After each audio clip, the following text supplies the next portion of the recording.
നമ്മുടെ നാട്ടിലെ രാഷ്ട്രീയം ഓരോ ദിവസവും ചെല്ലുന്തോറും വലിയ അപജയങ്ങളിലേക്ക് വീണുകൊണ്ടിരിക്കുകയാണ്. അതിൻ്റെ പ്രധാനപ്പെട്ട കാരണമെന്ന് പറയുന്നത് വളരെ നേരത്തെയൊക്കെ നമുക്കറിയാം, വളരെ നിലവാരമുള്ള ഒരു രാഷ്ട്രീയ ചർച്ചകളാണ് നടന്നുകൊണ്ടിരുന്നതെങ്കിൽ ഇപ്പോൾ ഒട്ടും നിലവാരമില്ലാത്ത വളരെ ഷോമാനൊക്കെ വികസിക്കാൻ കഴിയുന്ന, റീലുകളിലൂടെ നേതാവാകാൻ കഴിയുന്ന ചാനൽ ചർച്ചകളിൽ വന്നിരുന്ന് വലിയ വീറോടെയൊക്കെ എന്തെങ്കിലും സംസാരിച്ചാൽ ശ്രദ്ധിക്കപ്പെടുന്ന ഒരു കാലത്താണ് നമ്മൾ ജീവിക്കുന്നത്. എന്ന് പറഞ്ഞാൽ പണ്ടൊക്കെ ഒരു പൈപ്പിൻ ചോട്ടിലോ കവലയിലോ നിന്ന് ഹീറോ ആകേണ്ട പ്രവർത്തനങ്ങളൊക്കെ തന്നെ ഇപ്പോൾ സോഷ്യൽ മീഡിയയിലേക്ക് വരികയും ആ സോഷ്യൽ മീഡിയകളിലൂടെ ഇപ്പം നേതാക്കന്മാരാണെന്ന് ഇവർ തെറ്റിദ്ധരിക്കപ്പെടുകയും ചെയ്യുന്ന ഒരു കാലത്താണ് നമ്മൾ ജീവിച്ചിരിക്കുന്നത്. ഇത്രയും ഞാൻ പറഞ്ഞതിൻ്റെ കാരണമെന്ന് പറയുന്നത്, BJPക്ക് 30ഓളം വരുന്ന ജില്ലാ പ്രസിഡന്റുമാരുണ്ട്. കാരണം അവർ ജില്ലകളൊക്കെ തന്നെ വിഭജിച്ചിട്ടുണ്ട്. അതിലൊരു ജില്ലാ പ്രസിഡന്റാണ് യഥാർത്ഥത്തിൽ പ്രശാന്ത് ശിവൻ എന്ന് പറയുന്നത്. പക്ഷേ പ്രശാന്ത് ശിവന് വലിയ പ്രാമുഖ്യം കിട്ടുന്നതിന് കാരണം അദ്ദേഹം പാലക്കാടിലെ ജില്ലാ പ്രസിഡന്റാണ് എന്നുള്ളതുകൊണ്ടാണ്. കാരണം പാലക്കാടിൽ BJPക്ക് വലിയ സ്വാധീനമുണ്ട്. പാലക്കാട് നഗരസഭ ഭരിക്കുന്നവരാണ്, അല്ലെങ്കിൽ നിയമസഭകളിലേക്ക് പോലും സെക്കൻഡായി പലതവണ മത്സരത്തിൽ എത്തിയിട്ടുള്ളവരാണ്. അപ്പോൾ കൂടാതെ രാഹുൽ മാങ്കൂട്ടത്തിൻ്റെ വിഷയവുമൊക്കെ വന്നപ്പോൾ അദ്ദേഹത്തിൻ്റെ പ്രഖ്യാപനങ്ങളൊക്കെ തന്നെ ആളുകളൊക്കെ ശ്രദ്ധിച്ചിരുന്നു. അപ്പോൾ ഇദ്ദേഹത്തെ ഇപ്പോൾ കൂടുതൽ ശ്രദ്ധിക്കാനുള്ളൊരു കാര്യമെന്ന് പറയുന്നത്, നമ്മുടെ PM ആർഷോയുമായി ഇദ്ദേഹം ഒരു സംവാദത്തിൽ പങ്കെടുത്തു. ആ PM ആർഷോയുമായി വോട്ട് കവല എന്ന് പറയുന്ന മനോരമ ചാനലിലെ ഒരു പരിപാടിയിലാണ് പങ്കെടുത്തത്. ആ പരിപാടി നടത്തിയിരുന്നത് പാവം അയ്യപ്പദാസാണ്. അയ്യപ്പദാസ് കഴിഞ്ഞ തെരഞ്ഞെടുപ്പിന് തന്നെ ഒരു വണ്ടിയിൽ നിന്ന് വീണ് പരിക്ക് പറ്റിയ ഒരാളാണ്. അത് പൂർണ്ണമായിട്ടും ഭേദമായിട്ടില്ല എന്നാണ് ഞാൻ അയ്യപ്പദാസിനെ അറിയുന്ന ഒരാളോട് ചോദിച്ചപ്പോൾ എനിക്ക് മനസ്സിലായത്. ആ അയ്യപ്പദാസാണ് പ്രോഗ്രാം അവതരിപ്പിച്ചിരുന്നത്. ആ പ്രോഗ്രാമിനിടയ്ക്ക് വെച്ച് വലിയ പ്രകോപനമൊന്നും ഉണ്ടാകാവുന്ന ഒരു കാര്യവും ഉണ്ടായില്ല. PM ആർഷോക്ക് അവസരം കിട്ടിയപ്പോൾ PM ആർഷോ സംസാരിച്ചു കൊണ്ടിരുന്നു. ആ സംസാരിക്കുന്നതിന് മുമ്പ് തന്നെ യഥാർത്ഥത്തിൽ ഈ നമ്മുടെ പ്രശാന്ത് ശിവൻ എന്ന് പറയുന്ന ഒരാൾ, അദ്ദേഹം ഒരു മച്യൂരിറ്റി കുറച്ച് കുറവായിട്ടുള്ള ആളായിട്ടാണ് എനിക്ക് തോന്നിയിട്ടുള്ളത്. രാഷ്ട്രീയത്തിൽ ഇനിയും ഒരുപാട് മച്യൂരിറ്റി വരാനുണ്ട്. അദ്ദേഹം പറയുന്നത് 10 സീറ്റെങ്കിലും CPM നേടിയില്ലെങ്കിൽ ഞാൻ ചെരക്കാൻ പോകും എന്നൊക്കെ ഉള്ളതാണ്. കൂടാതെ അദ്ദേഹം പറയുന്ന മറ്റൊരു കമൻറ്റ് കൂടിയുണ്ട്, സഹപ്രവർത്തകർക്ക് ഗർഭമുണ്ടാക്കി കൊടുക്കുന്ന പ്രവർത്തനമല്ല എന്നൊക്കെയുള്ള പല കമൻറ്റുകളൊക്കെ വിടുന്നുണ്ട്. അതൊന്നും അവിടെ പറയേണ്ട ഒരു ആവശ്യമില്ല. പക്ഷേ ഇത്തരത്തിൽ വളരെ കൃത്യമായ ആഴത്തിലുള്ള രാഷ്ട്രീയം സംസാരിക്കാത്ത, പോയിന്റ് ബൈ പോയിന്റ് ഖണ്ഡിക്കാൻ അറിയാത്ത പ്രശാന്ത് ശിവൻ ഇത്തരത്തിലുള്ള കാര്യങ്ങളൊക്കെ പറഞ്ഞിട്ടാണ് PM ആർഷോക്ക് കിട്ടുന്നത്. അപ്പോൾ PM ആർഷോ എന്തോ പറഞ്ഞു തുടങ്ങിയപ്പോൾ തന്നെ PM ആർഷോയെ ഇദ്ദേഹം വളരെ അപഹസിച്ചുകൊണ്ട് ചർച്ച ചെയ്യുകയും, അപ്പോൾ ഞാൻ നിങ്ങളുടെ സമയത്ത് ഇടപെട്ടില്ലല്ലോ എന്ന് PM ആർഷോ പറയുകയും, ഉടനെ തന്നെ പ്രശാന്ത് ശിവൻ വലിയ ഹീറോ ആണ് എന്നുള്ള ധാരണയിൽ, തെറ്റിദ്ധാരണയിൽ നേരെ വരികയും ഈ പറയുന്ന പോലെ PM ആർഷോയുടെ നെഞ്ചത്ത് തള്ളുകയൊക്കെ ചെയ്തു. അപ്പോൾ യഥാർത്ഥത്തിൽ എന്നെ ഭയപ്പെടുത്തുന്നത് ഇതൊന്നുമല്ല. ഇതിപ്പോൾ ഒരാളുടെ വിവരക്കേടാണ്, അത്തരത്തിലുള്ളൊരു സംഭവം ഉണ്ടായി, PM ആർഷോയെ ആളുകളൊക്കെ വന്ന് പിടിച്ചു മാറ്റി. അല്ലാതെ PM ആർഷോയ്ക്ക് അടിയൊന്നും കിട്ടിയില്ല, പക്ഷെ പിടിച്ചു മാറ്റി എന്നുള്ളതാണ്. ആ സംഭവം അവിടെ കഴിഞ്ഞു.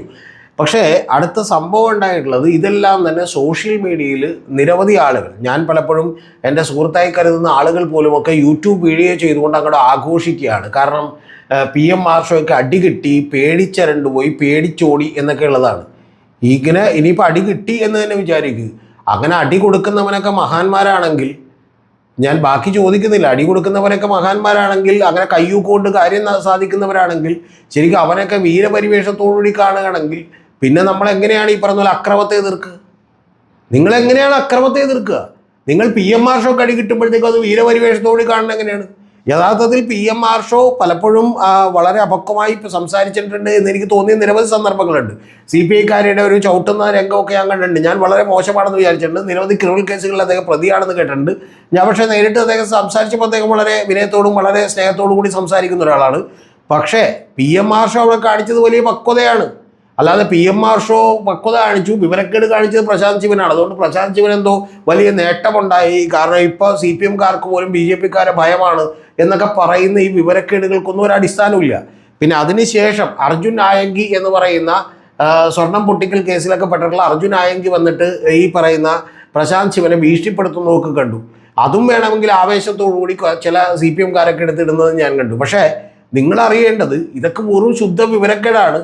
യഥാർത്ഥത്തിൽ BJPക്ക് ഇനിയും രാഷ്ട്രീയത്തിൽ വളരണം എന്നുണ്ടെങ്കിൽ എനിക്ക് പറയാനുള്ളൊരു കാര്യം, പലപ്പോഴും ഞാൻ പറഞ്ഞിട്ടുണ്ട്, ചില ചാനൽ ചർച്ചകളിലേക്ക് നിങ്ങൾ അയക്കുന്ന ആളുകളെ പോലും കൃത്യമായി കൺട്രോൾ ചെയ്യാൻ പറയേണ്ടതുണ്ട്. കാരണം അവർ വളരെ അപഹസിക്കുന്ന, വളരെ മോശപ്പെട്ട കാര്യങ്ങളൊക്കെ പറയുമ്പോൾ ജനത്തിന് വലിയ ഇഷ്ടമല്ല തോന്നുക, ജനത്തിന് വലിയ വെറുപ്പാണ് ഉണ്ടാവുക. അതുപോലെ തന്നെ പ്രശാന്ത് ശിവനൊക്കെ അദ്ദേഹം വളർന്നു വരാൻ കഴിവുള്ള, കാലിബറുള്ള, മിടുക്കനായിട്ടുള്ള ഒരാൾ തന്നെയാണ്.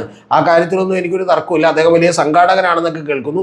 അദ്ദേഹം ഗുണ്ടയാണെന്നൊക്കെ ആളുകൾ പറഞ്ഞേക്കുന്നു. അതൊന്നും എനിക്കറിയില്ല. ചിലപ്പോൾ ഗുണ്ട നേച്ചറൊക്കെ ഉണ്ടായേക്കാം. പിന്നെ പ്രായത്തിൻ്റെ കുറവുള്ളത് കൊണ്ട് ചിലപ്പോൾ ഒരു എടുത്തിയാട്ടവും ഒക്കെ ഉണ്ടായേക്കാം. ആ എടുത്തിയാട്ടമൊക്കെ മാറ്റിക്കൊണ്ട് അദ്ദേഹം വളരെ കൃത്യമായി, അദ്ദേഹത്തിൻ്റെ ബോഡി ലാംഗ്വേജിലൊക്കെ വലിയ കുഴപ്പം എനിക്ക് തോന്നുന്നുണ്ട്. കാരണം അദ്ദേഹം പത്രസമ്മേളനത്തിലൊക്കെ വന്നിരിക്കുമ്പോൾ ഏതാണ്ട് തല്ലാൻ വന്ന പോലെ, പെട്ടെന്ന് ദേഷ്യം വന്ന പോലെയൊക്കെയാണ് ചോദ്യങ്ങൾ ചോദിക്കുന്നത്, ഉത്തരങ്ങൾ പറയുന്നതൊക്കെ. അതൊക്കെ മാറ്റിക്കൊണ്ട് പ്രശാന്ത് ശിവനൊക്കെ ഒരുപാട് പരുവപ്പെടേണ്ടതുണ്ട്. പ്രശാന്ത് ശിവനെ പോലെയുള്ള ആളുകളെ യഥാർത്ഥത്തിൽ പറഞ്ഞ് വിലക്കേണ്ടതിന് പകരം കോർക്കപ്പറ്റി മെമ്പറായിട്ടുള്ള കൃഷ്ണദാസ് അടക്കം ഇപ്പോൾ എടോ പോടോ എന്നൊക്കെ വിളിച്ചാൽ അത് കേട്ടുകൊണ്ട് വീട്ടിൽ പോലെ തന്നെ. എടോ പോടോ എന്നൊക്കെ വിളിക്കുന്നത് PM മാഷോ ഒരു മര്യാദകേടും അതിനകത്ത് പറഞ്ഞിട്ടില്ല. PM മാഷോ വളരെ മര്യാദക്കുള്ള വർത്തമാനമാണ് പറഞ്ഞത്. പക്ഷെ ആ വർത്തമാനത്തോട് പ്രശാന്ത് ശിവൻ പ്രതികരിച്ച രീതി ഒട്ടും ശരിയായില്ല എന്നാണ് എൻ്റെ അഭിപ്രായം. ഇതിനെയൊക്കെ നമ്മൾ പ്രോത്സാഹിപ്പിക്കാൻ തുടങ്ങിയാൽ ഇനി അവനവൻ്റെ മുഖത്തിട്ടോ അല്ലെങ്കിൽ ഈ പറഞ്ഞ പോലെ അവനവൻ്റെ ബന്ധുക്കൾക്കോ ഒക്കെ അടി കിട്ടുമ്പോൾ മാത്രമേ നമ്മൾ എന്ത് ചെയ്യുള്ളൂ, മനസ്സിലാവുള്ളൂ. അതുകൊണ്ട് കയ്യൂക്ക് കൊണ്ടുള്ള ഏതൊരു രാഷ്ട്രീയത്തെയും ഒക്കെ നമ്മൾ എതിർക്കേണ്ടതാണ്. അത് നേരത്തെ ചെയ്തുകൊണ്ടിരുന്നത് CPM ഒക്കെ തന്നെയാണ്, ആ കാര്യത്തിൽ തർക്കമൊന്നുമില്ല. പക്ഷെ അത് ഇപ്പോൾ ഇല്ലാതായിരിക്കുന്നു, കേരളത്തിൽ കുറഞ്ഞുകൊണ്ടിരിക്കുന്നു. അതിന് BJPയിലൂടെ തിരിച്ചു വരാനുള്ള കാര്യത്തെയും കൃത്യമായി എതിർക്കേണ്ടതാണ്. അല്ലാതെ അതുകൊണ്ട് ആർഷോയാണ് ഹീറോ, അല്ലാതെ പ്രശാന്ത് ശിവൻ അല്ല ഇവിടെ.